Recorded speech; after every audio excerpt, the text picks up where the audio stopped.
Hi, I'm Cheryl Leach. In this problem, we're given a derivative defined as the limit as x approaches 6 of minus x squared plus 36 all over x minus 6. And what we want to do is try to figure out what function are we taking the derivative of for this limit, and also where am I evaluating that derivative? Okay, well, let's see. There are a couple of different ways that you can define a derivative. The first method is by taking the limit as delta x approaches 0 of f of x plus delta x minus f of x all over delta x. This comes in handy when you're trying to find the derivative at any point along a curve. Well, let's see what that means exactly. Well, I have a picture of just a general curve drawn up here, and here's my point x, and that's the point where I'm trying to find my tangent line to. But I'm going to move over an amount delta x.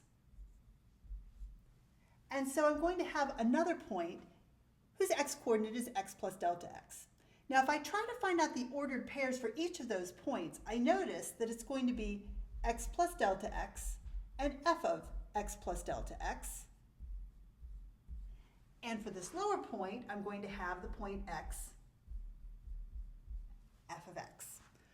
Okay, well, if I look at this difference quotient part of my definition, the change in y is f of x plus delta x minus f of x, and the change in x is going to be x plus delta x minus x.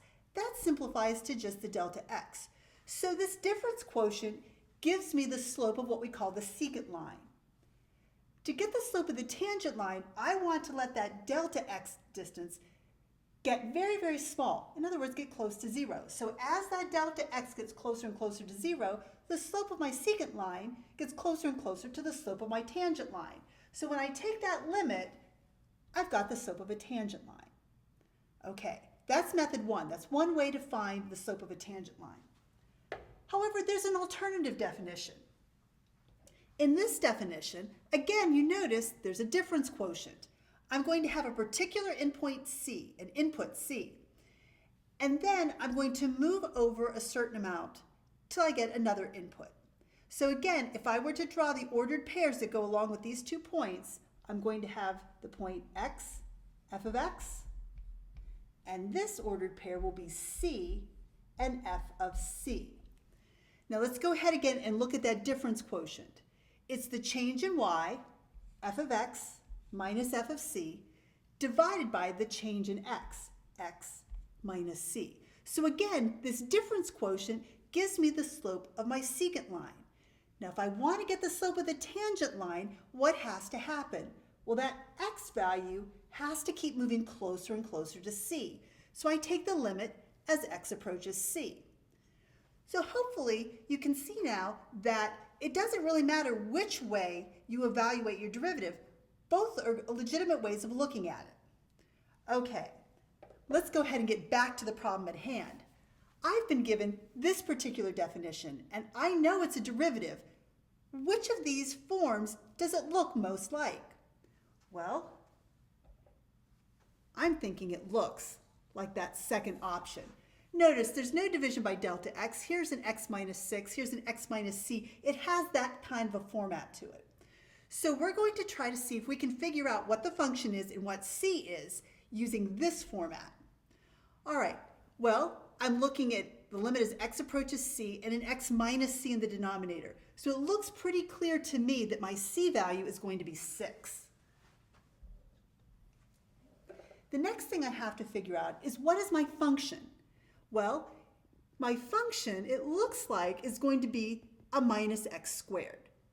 Okay, so I'll use a minus x squared. All right, now, in order to make that determination, I've really answered my problem, but there's really no technique, it was just observation. So when you do just answer a problem just through observation, it's not a bad idea to check your answer to make sure that it's correct. So let's say I had a function minus x squared, and I wanted to find the derivative at 6. What would that look like? Well, according to this second definition of a derivative, the derivative at 6 is going to be the limit as x approaches 6 of f of x, which is going to be minus x squared, and then I'm going to subtract f of 6. Well, what's f of 6?